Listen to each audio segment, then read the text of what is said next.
Jadi kalau sholat maghrib baca Al-Fatihah waladolin. Ada yang diem sekarang Pak. Ada yang diem sekarang.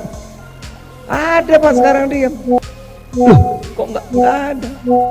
Ada yang diem sekarang banyak. Saking cintanya sama Pak Prabowo itu. Ya kan?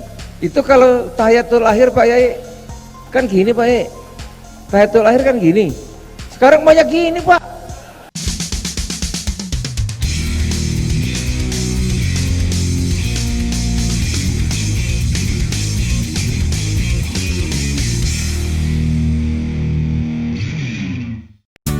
Sat-sat, sikat korupsi. Lanjutkan. Perjalanan Pilpres 2024 ini memang benar-benar penuh dengan drama, dengan plot twist yang berbeda-beda. Buat saya pribadi sih ini menyenangkan. Karena sebagai produser film, saya butuh banyak karakter dan cerita yang akan memperkaya film-film yang nanti saya akan buat. Banyak orang mengira bahwa dengan dukungan Jokowi secara terang-terangan ke Prabowo, maka otomatis Prabowo akan menang. Apalagi tim suksesnya Prabowo secara sistematis meneriakan satu putaran untuk Pilpres kali ini. Tapi ternyata nggak semudah itu.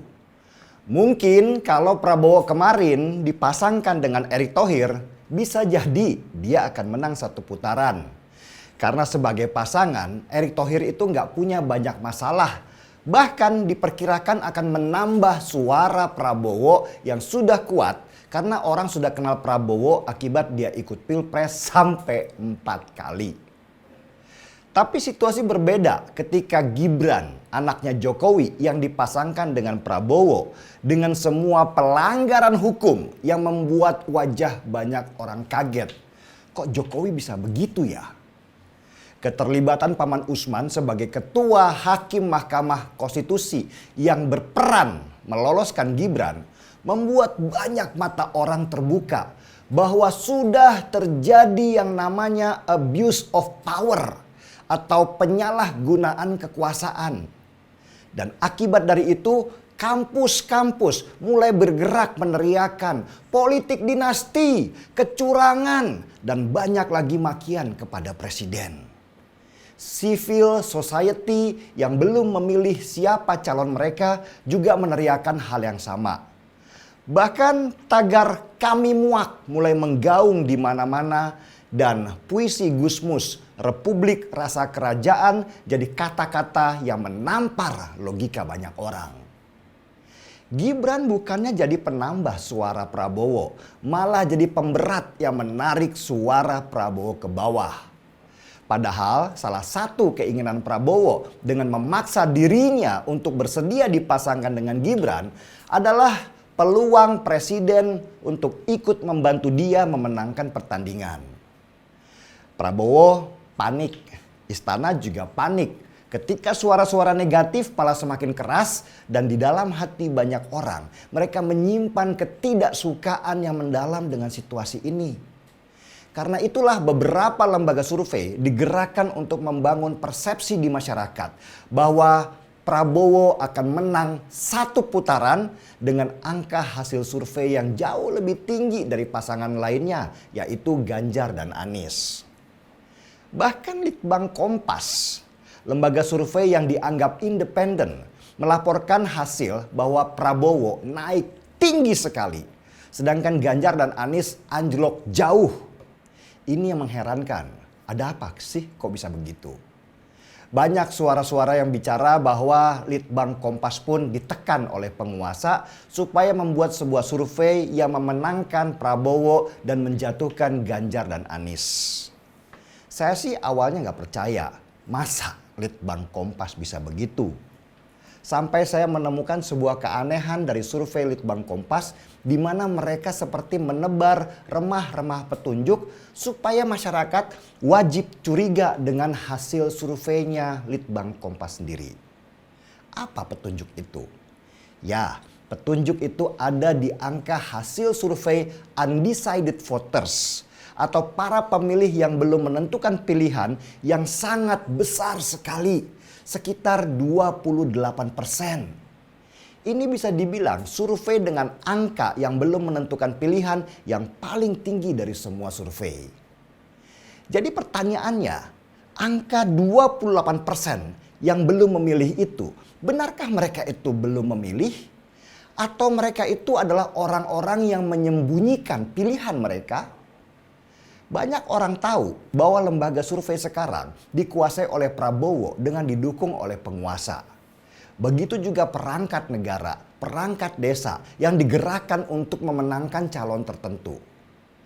Seorang teman pelaku survei bahkan mengatakan kalau survei sekarang begitu sulitnya mencari perizinan untuk sekedar wawancara dengan responden. Izinnya bertingkat dan data responden sudah pasti bocor kemana-mana sehingga hasil survei itu menjadi bias dan tidak mencerminkan kondisi yang sebenarnya. Ketika banyak pendukung Ganjar dan Anies yang galau ketika hasil survei beberapa lembaga mengabarkan bahwa angka surveinya mereka turun. Sebenarnya yang galaunya berlipat-lipat itu justru malah dari pasangan Prabowo yang didukung langsung oleh istana. Pendukung Prabowo galau luar biasa karena mereka menemukan fakta bahwa Pilpres itu tidak bisa satu putaran. Dan ini bahaya sekali buat mereka. Karena di putaran kedua bisa terjadi situasi berbalik merugikan mereka. Pilgub DKI tahun 2017 bisa jadi catatan tebal bahwa Anies yang awalnya surveinya selalu nomor buncit, ketika di putaran kedua membalikkan situasi dan mengalahkan Ahok yang di awal-awal selalu nomor 1 hasil surveinya. Inilah yang membuat Prabowo panik dan terutama istana panik luar biasa.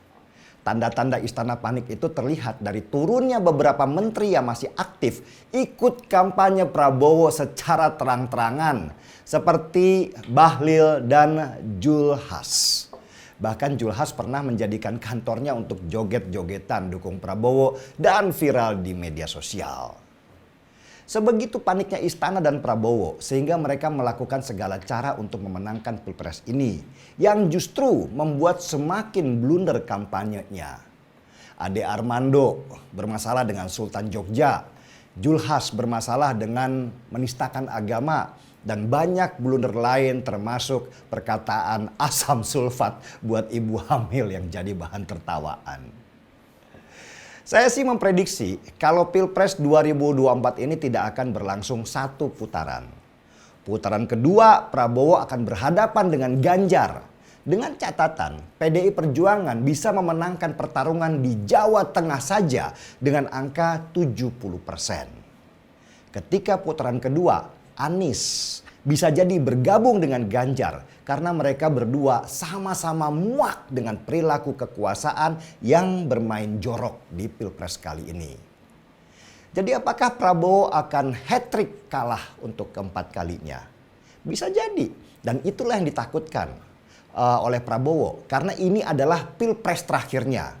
Dan kalau dia tidak menang, suara Gerindra juga akan merosot jatuh karena penurunan motivasi. Dan yang lebih parah lagi adalah Pak Jokowi yang ketika nanti turun masyarakat akan mencacinya karena dianggap sebagai presiden dengan perilaku demokrasi terburuk sepanjang masa. Seruput kopi dulu